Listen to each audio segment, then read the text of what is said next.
But we will be doing vlogmas this year, and we have decided that we want to ask all of you guys to send us in it has to be a short clip. We can't put in clips that are like 10 minutes long. It has to be a short clip, probably less than 20 seconds long. You can just say something really quick, anything you want, but then you have to end it with, can you guess? Mwah. I blurred up the camera. So you can say anything you want for like a quick 20-second vlog, end it with the kiss, and you will end our vlog. There will be no speaking from us afterwards. We will put your clip in right at the very end of our vlog, and you will do the kiss to end the vlog. We think this is such an amazing idea. Abby, thank you so much for your awesome idea. We're definitely doing it. If you would like to be in with a chance of ending our vlogs, then send us your clips now, because we need to get like quite a lot of them now already and set for when we start vlogmas on the 1st of December. If we get loads, as in more than there is days in December, then we're going to just have to choose some at random, and unfortunately not everybody might get the chance to end it, but we will keep them. We will keep all the videos, and any that we don't use we will use in the future. If we don't get enough clips and there's not enough to fill vlogmas, then we will just end the vlogs on some of the days, and you guys can end the vlogs on some of the days. So if you would like to be in with a chance of taking part in doing this, send us your clips to inghamfamilyofficial@gmail.com. the link will be in the description box below, so head on over there, do a quick video on your phone, on your tablet, on a camera, on anything you want, and then send it over to inghamfamilyofficial@gmail.com. We will store it, and then on the 1st of December we will start using them. Imagine asking all the IFAM, who are largely 13, 14 years of age at the time, to send you video clips of yourself doing a kissing motion or kissing the camera at you, having them all being sent to Chris Ingham.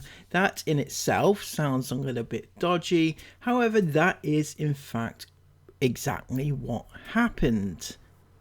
Hence, I'm 13. Hi, my name's Carly and I'm 13. We watch your YouTube videos every day, and we hope we can be in your vlog. Mwah! Mwah! Hi everyone, and hi Ingham family. Ingham family, I love your videos so much. They make me so happy every day.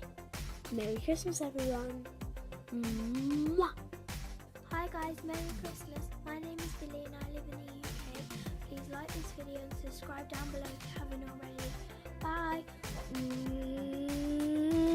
Subscribe to this channel now. Also like and comment what your favourite thing about being in the iPhone is. Thank you guys for watching this video. I definitely enjoyed it, even though I probably haven't seen it, but I think I'll enjoy it, so give it a like, and yeah, goodbye. Mwah.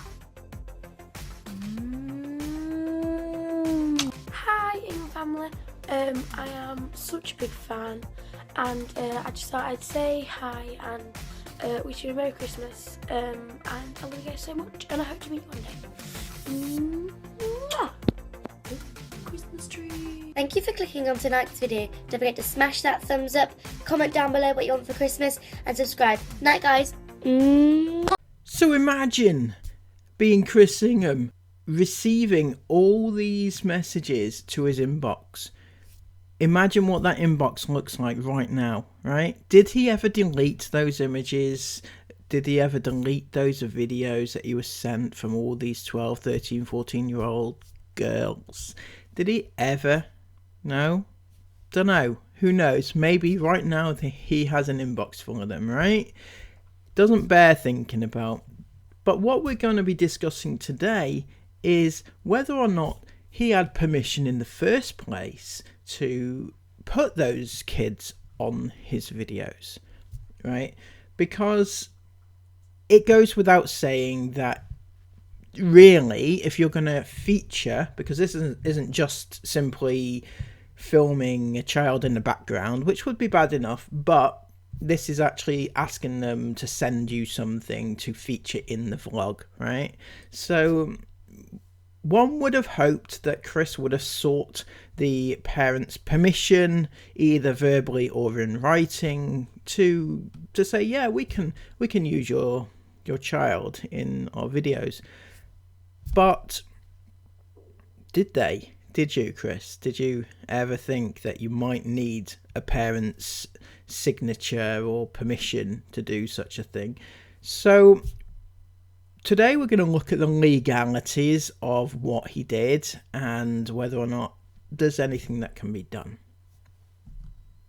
Now, before I go on, it is that time of year where funds are a little bit tighter for all of us, right? Including myself, obviously. So I'm going to start by asking if anybody can afford to sign up for my channel membership. You can get a load of good free perks for signing up there, as well as the knowledge that you're helping me out and helping me survive as a channel, so that I can keep continuing making these type of videos. Thank you so much. Link in the description box below, and let's get on with the video.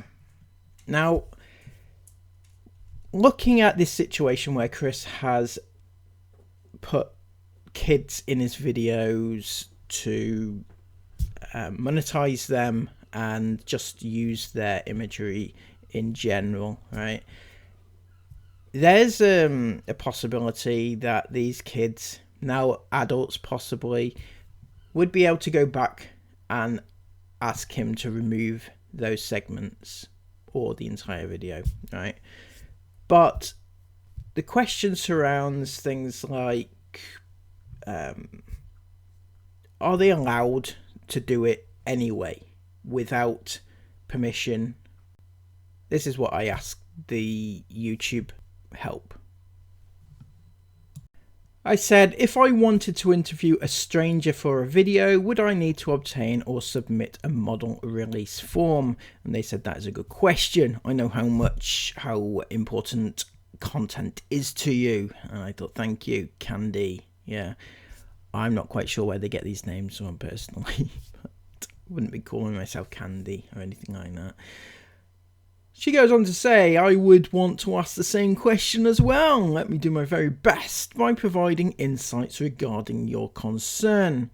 And then we checked out the channel was correct, and it was correct. And that's the formalities over. So, what was the answer? What did they say? So Candy said, basically, what you do with your content is under your discretion. And I thought, fine, brilliant. So I'm allowed to just, film random children and put them in my content. That is a-okay for me. You just need to make sure that your content aligns with our policies and guidelines. Right, brilliant. You're going to tell me what they are. And then they ask, do you have any clarifications? Of course it is, because, your policies are clear as mud. So I asked, so there's nothing in your guidelines that requires me to get permission from people I want to include in a video, which is a very good question, I feel. And they came back with, you may use this as a guide on YouTube's community guidelines, and then gave me the link. Do you have any other concerns? So they didn't really answer my question. They said, go and look for yourself. So I thought, right, okay. So I'll have to put this a different, more specific way, which might grab their attention. I said, okay, what if some of those strangers I'm interviewing are children? Do I need to seek permission for this? So they put their answer a different way. YouTube doesn't allow content that endangers the emotional and physical well-being of minors. A minor is someone under 18 years of age. So I thought, that's great that you don't do that. I disagree, of course, but I am still confused because I didn't really have a clarification on the question that I wanted an answer for. So I said, I know this, I don't intend endangering them, but I do need to know where I stand with uploading to YouTube. You know, YouTube is the platform that I'm uploading to. I assume they have some sort of clear guidance on the legalities of it as pertaining to YouTube itself, but it doesn't appear so. I said none of that link in the guidance covers my concern, because it didn't, and they said, as much as I want to help you, I am afraid we cannot offer editorial advice or comment. So I thought, okay, basically they're saying it's up to you, whatever you want to include in your content, it's up to you, as long as I assume it goes by the laws of wherever you're filming, right? So I assume that's what they mean. So I thought to myself, right, let's go and have a look around the internet to see what I can discover. So I was looking up model release forms, because if you know, when you are in a photo shoot or a film or something like that, quite often you have to sign a model waiver release form to give permission or to negotiate what the company or the photographer can do with your image in their product, right? So I thought I'll have a look at that, see what the legalities actually are and everything. So I found this. What is a model release form? A model release form, also known as a liability waiver, is essentially a document of permission. It allows a photographer the right to use the image for commercial purposes with the model's consent. It can also be used when the photographer wishes to sell an image they have taken of you to other parties, where it could be then used for commercial use. Put simply, a release form protects your copyright from your profit margin. A release form works both ways. A model may be thinking about their rights, but a photographer will be thinking about theirs. So the release form is to keep both parties happy and safe. If a model is young, under the age of 18, then the form must be signed by a parent or legal guardian, and that's obviously important for what we're talking about. Failure to have a modelling release form when they are required is a big no-no and could come back to bite you. It's therefore important to establish a release form during, before or immediately after a shoot, so everyone knows where they stand. What is a model release form's purpose? The form's purpose is to protect models and photographers and ensure each party knows exactly what the image is being used for. This is important because a model may wish to prevent their images being used to promote things they don't necessarily agree with or their image associated with, for example, sex, drugs, alcohol, violence, or political stances. The contract will specify any details of remuneration. Photos used for commercial purposes tend to make a lot more money, and it is only fair that the model gets their fair cut if a brand makes any money using their face and image. Sounds fair to me. What are commercial purposes? Commercial purposes relate to anything that is used to promote sales or make money for a company. That covers a very large area. Photos used on mugs to promote a brand's services can be considered commercial, as can more obvious advertisements that are seen online. Now, to add to what we've already read about model releases, this is talent releases. A talent release form is required anytime talent appears in a video. This could be a professional presenter, a vox pop interview, or a member of staff in a cutaway sequence. So basically, when you do any sort of video, and it doesn't have to be like a big production or anything, if it's like even if it's like a small business talking about their own company and it involves staff members and things like that, and it's included on your website and things like that, they still usually have a release form to waiver any liability and things like that. So it goes on to say, whilst some people tend to rely on a verbal release of having your talent say, I consent to being interviewed on camera at the start of filming, having a physical form is much more robust and should be used in all situations. So that's fairly clear. It suggests that maybe a release form is required, but it doesn't say the legalities. So I actually contacted this actual website where I found this information, and I asked them outright, more specifically when it comes to like vlogging and things like that, where the legalities stand. And they were actually very good to reply to me with a very detailed response, which I'm going to share with you here because I thought it was quite interesting. They said the legality and requirements for vloggers filming strangers on the street or outside buildings can be quite complex, especially when it comes to privacy and data protection laws. Under GDPR, if vloggers are filming people and publishing these videos online, they should be mindful of the privacy of anyone who is identifiable. Vloggers should obtain consent from people appearing in their videos, particularly if they are the main focus of the video. However, there may be exceptions for journalistic purposes where the balance between privacy and freedom of expression will be considered. When filming in public places in the UK, it's generally legal to film or take pictures. However, checking with local authorities, councils may be helpful. Regarding model release forms, while there's no strict legal requirement for them in videography, they can be important in certain scenarios. For instance, if a dispute arises over the use of an image or video, having a model release form can be crucial. Model release forms are more commonly required for commercial purposes, such as advertising products or in election campaigns. However, it's always safer to have such a release, especially when dealing with children or sensitive subjects. And that's the important part. When you're dealing with children or sensitive subjects, it's important to get permission. Should the Inghams get permission? I would have thought so, yes.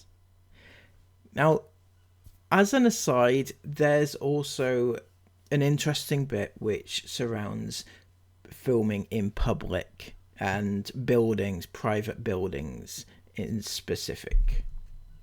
In private buildings such as stores or restaurants, the rules for recording are set by the owners, so if a vlogger wants to film in these places, they should seek permission first. This respects the privacy of individuals in these settings and ensures the vlogger doesn't encounter legal issues.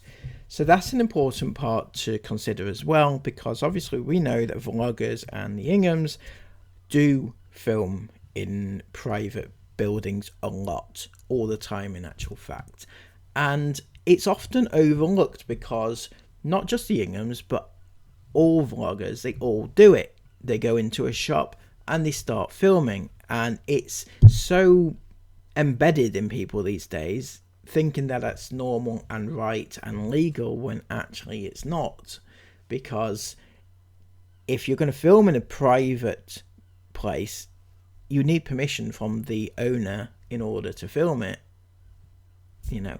So that's one thing. Now, if we go back to the whether or not they need a model release form, I would say the answer there lies in between, right? First of all, it's definitely not a legal thing. They don't legally need to do it, right? They're not breaking the law by not getting permission from a child or their parent in order to put them in the videos. However, really they should be getting permission because it surrounds children, and it even says that the email response there says you're best to do so, because further down the line you could encounter legal issues. You could encounter people retracting what they verbally agreed to in the first place, or, you know, these kids sent the videos to them in order to go in their videos, but now they're adults, do they even want their clip in the video and associated with someone like Chris? That is a very big thing.